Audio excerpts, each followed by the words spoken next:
Assalamualaikum warahmatullahi wabarakatuh. Halo teman-teman, bagaimana kabarnya?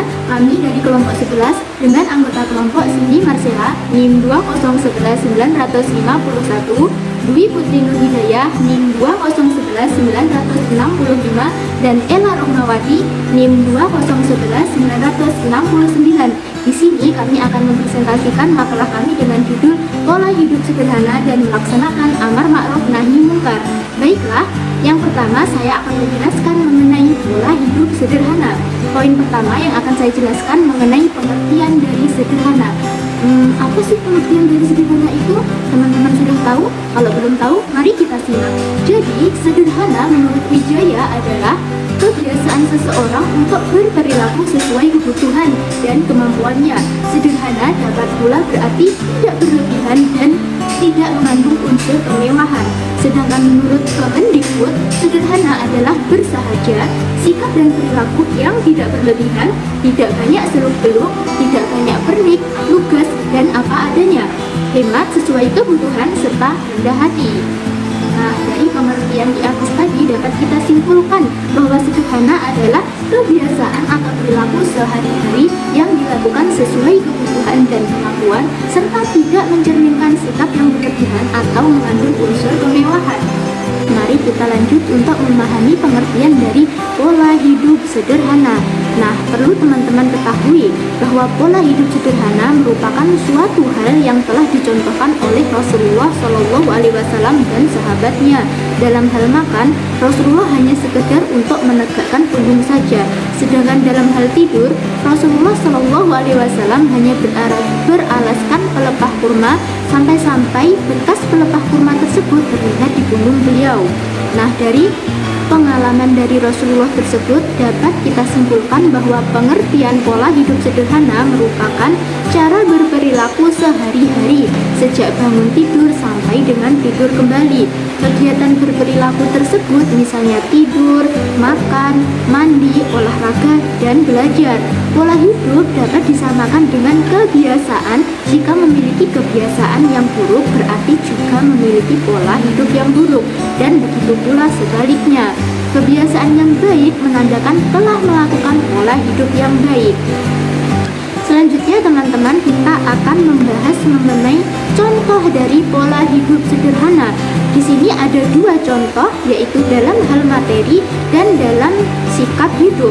Yang pertama, terkait dalam hal materi, contohnya yaitu mengonsumsi makanan yang sehat dan sederhana, memakai pakaian yang sopan sesuai dengan situasi dan kondisi, memakai perhiasan yang tidak berlebihan, membeli barang sesuai dengan kebutuhan, dan uang saku yang tidak berlebihan. Yang selanjutnya, contoh pola hidup sederhana dalam sikap hidup diantaranya adalah tidak mudah menaruh curiga kepada orang lain, tidak suka pamer, tidak sombong, jujur, dan tentunya suka menolong. Baiklah, di sini saya akan melanjutkan menjelaskan mengenai cara hidup sederhana. Apa sih caranya? Yuk kita simak. Yang pertama, utamakan kebutuhan pokok daripada kebutuhan lain. Kenali dengan benar apa yang menjadi kebutuhan pokok teman-teman semuanya. Kebutuhan pokok adalah kebutuhan yang harus dipenuhi, yaitu pangan, sandang, dan papan. Kebutuhan lainnya adalah kebutuhan sekunder dan kebutuhan tersier. Nah, cara hidup sederhana yang kedua yaitu perhitungkan kemampuan keuangan.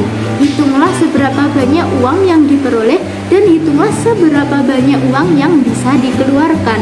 Nah, cara pola hidup sederhana yang ketiga yaitu biasakan untuk berhemat dan suka menabung.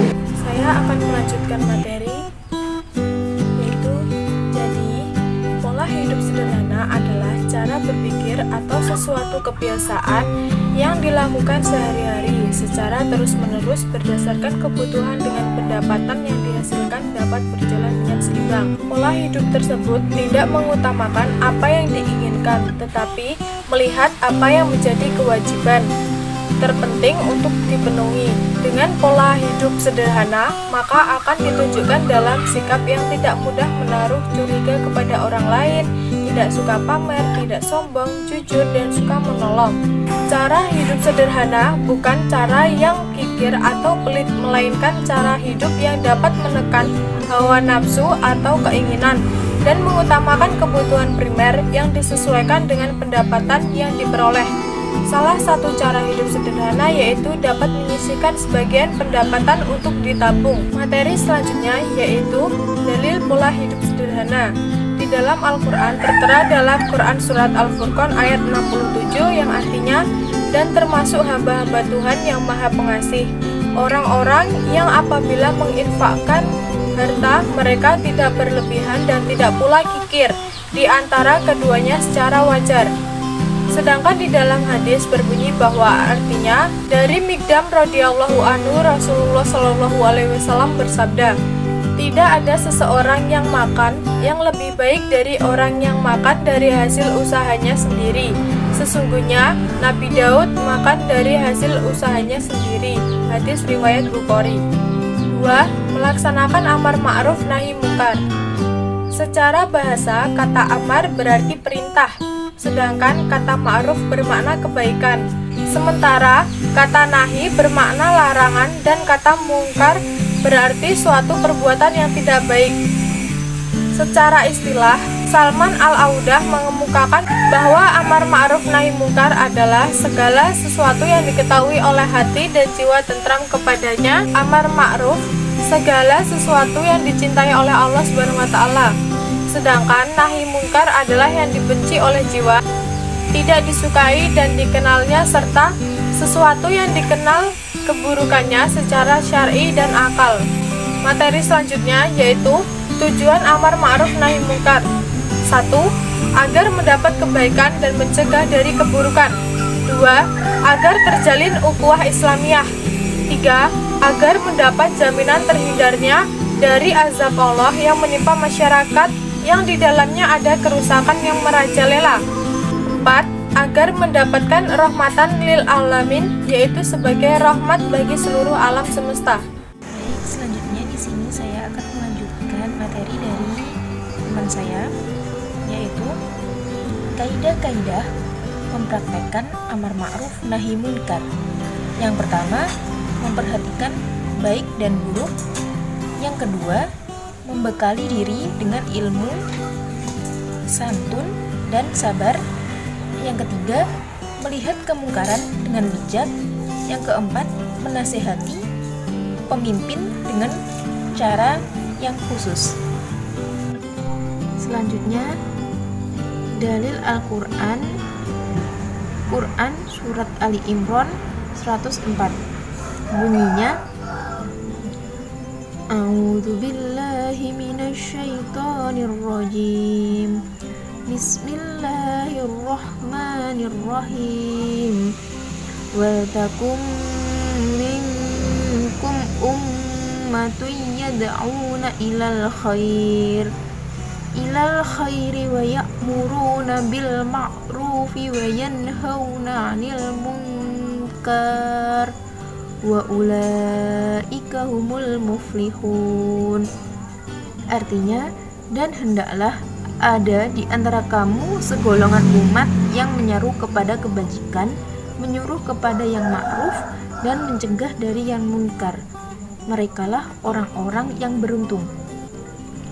Selanjutnya, hadis tentang amar ma'ruf nahi munkar, yaitu hadis riwayat Muslim. An Abi Sa'idul Khudri radhiyallahu anhu qala, sami'tu Rasulullah sallallahu alaihi wasallam yaqulu, man ra'a minkum munkaran falyughayyirhu biyadihi, fa illam yastati' fa bilisanihi, fa illam yastati' fa biqalbihi, wa dzalika ad'aful iman.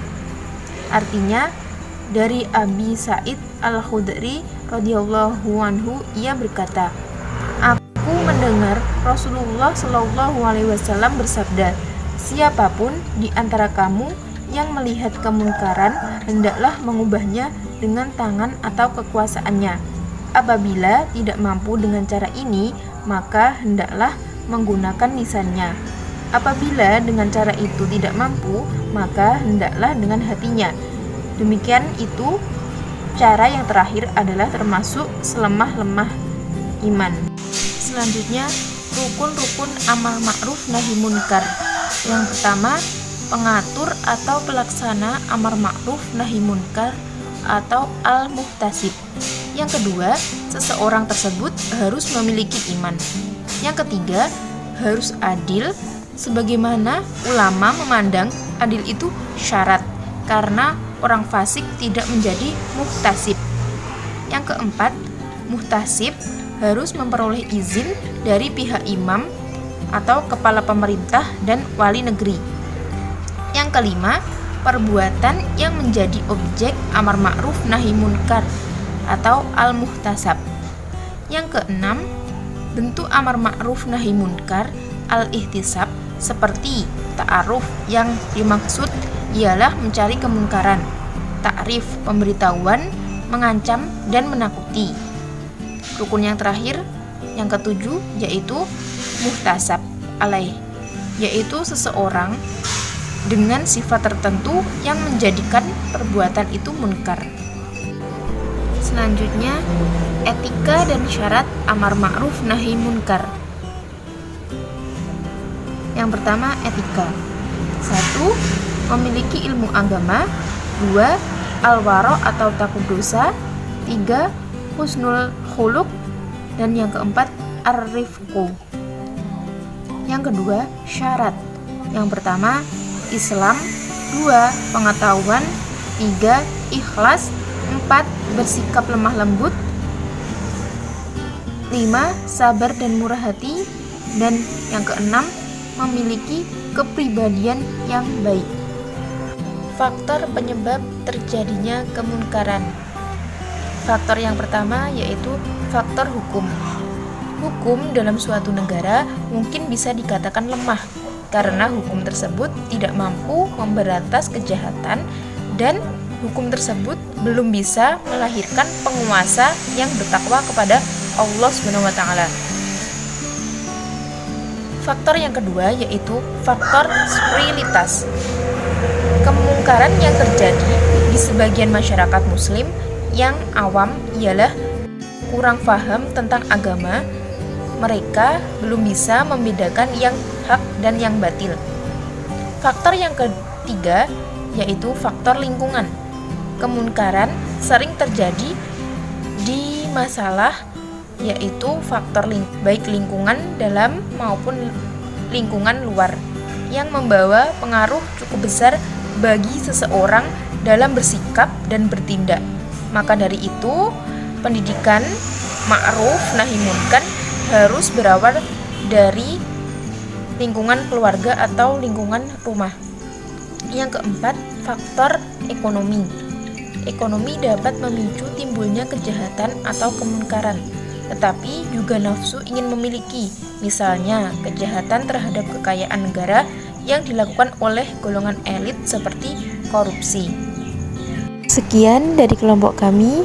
Apabila ada kurang lebihnya kami mohon maaf. Billahi taufiq wal hidayah. Wassalamualaikum warahmatullahi wabarakatuh.